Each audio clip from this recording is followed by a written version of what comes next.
This is Gina. She likes to play dress up. So does her friend Tiffany. They also have an increasing fascination with the occult. On top of that, they were eager to rebel against their Christian upbringing. So when they decided to get together and stage a satanic ceremony, they didn't realize the sinister and supernatural audience their show would attract.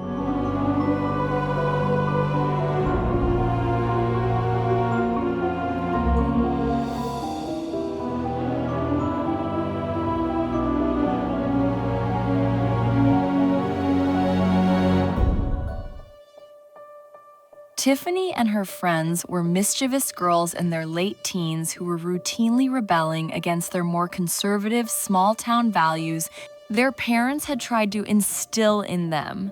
All through their teenage years, they had dabbled in the occult. Ouija boards, seances, late nights of hanging out in graveyards and getting high. They briefly experimented in witchcraft, but it wasn't until a few months ago that Tiffany brought up the idea of actually worshiping Satan. Tiffany had first become interested in Satanism after watching a film where a satanic ritual was performed. It involved cloaked figures and a writhing girl being sacrificed.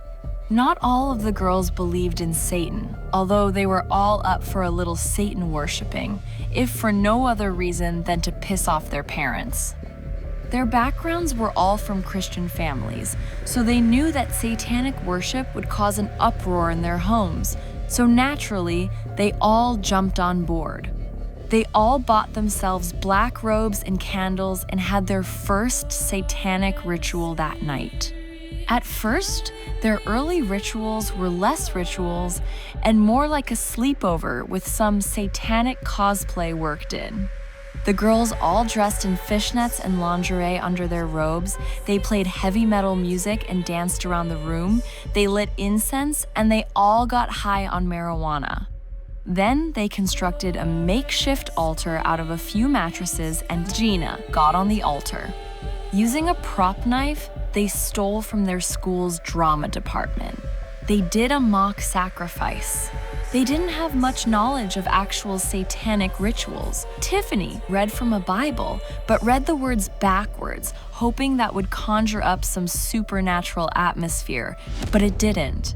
They laughed and giggled and had a great time that night and decided to make this a regular thing. The girls officially declared themselves Satanists.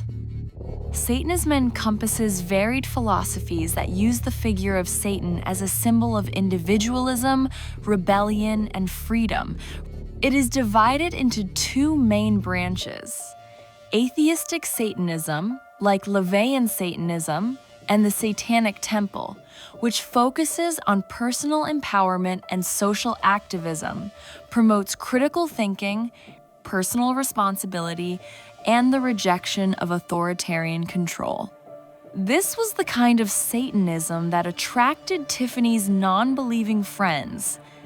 This, however, was not the kind of Satanism that Tiffany was interested in. She was interested in the second branch, theistic Satanism, which involves the worship of Satan as a literal spiritual being.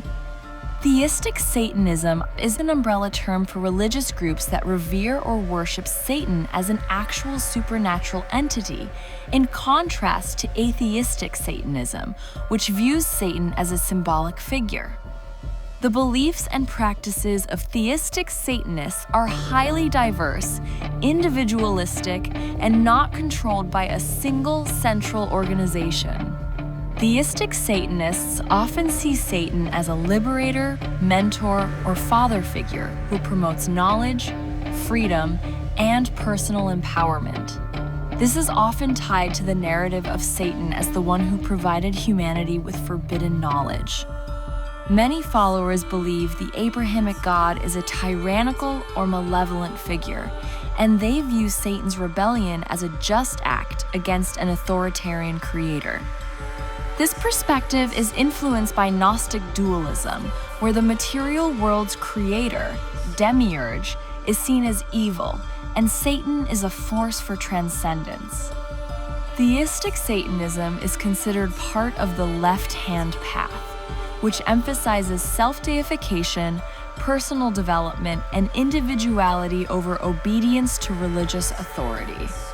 Theologies can draw from sources including Gnosticism, Hermeticism, Neo-paganism, and other occult and esoteric traditions. Some groups worship Satan as a single deity, while others may revere him as one of many gods. Tiffany believed in Satan and wanted to see proof of supernatural power.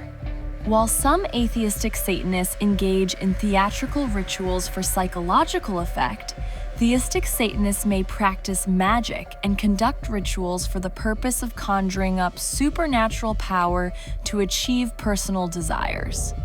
Depending on the group or individual, rituals can range from simple prayers and meditations to more elaborate private ceremonies. Many practitioners perform a self-dedication rite, which symbolizes a religious commitment to their path. The timing of this can vary, with some performing it early in their journey and others waiting until they have a deeper understanding. Rituals are common and are often used to focus emotional and psychological energy toward personal growth and achieving one's desires. Some groups incorporate elements of ceremonial and black magic. While most modern theistic Satanists reject harmful acts, a small number of fringe extremist groups have engaged in violent or illegal activities. During the week, Tiffany started researching Satanism. She went on different websites and found more appropriate satanic rites for their rituals. She printed them out and pasted them to the inside of her leather-bound journal because she didn't think reading off printouts in a ritual was cool. That Friday night, they planned another ritual. Gina climbed up on the altar. The girls began their ritual, but this time, Tiffany began reading the satanic rites. By now, the girls all smoked a joint and they were very high. Gina got up on the altar and Tiffany began reading the incantation. Gina immediately felt the shift in atmosphere in the room. She felt the room raise up in temperature. She would later describe it like this in a blog post. I was up on that altar and I felt the heat in the room just going up and I couldn't fight it. I couldn't even say anything because all I could get out of my mouth was moans. I felt like I was going to die.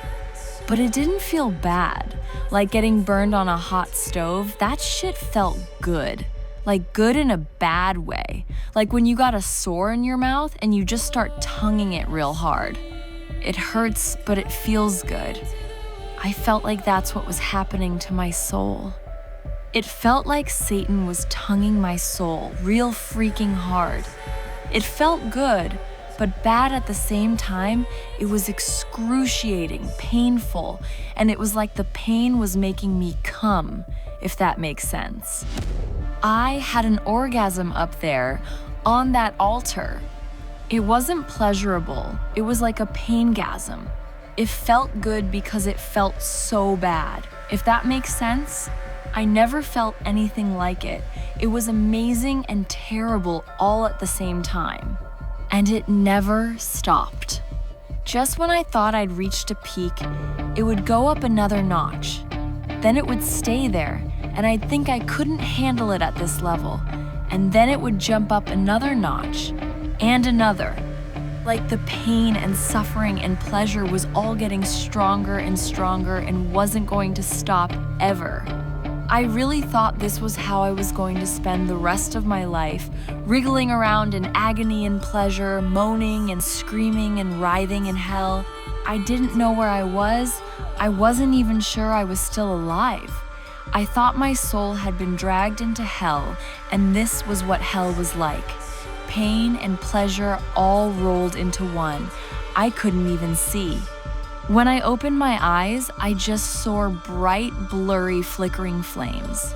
I didn't see the girls or the room or anything. I was trapped in some space, some zone, like a ghost zone. floating there, my outsides and insides being tongued by Satan till I was screaming and begging for it to stop, and yet not to stop, to keep going. Is that what hell is like? After the experience, Gina decided not to partake in the ceremony again. Although the other girls felt nothing, they all agreed to stop after Gina described her experience on the altar. 3 weeks later, the girls had moved on and were obsessed with K-pop bands, and their dabbling in the black arts had passed, like so many phases in their teenage years.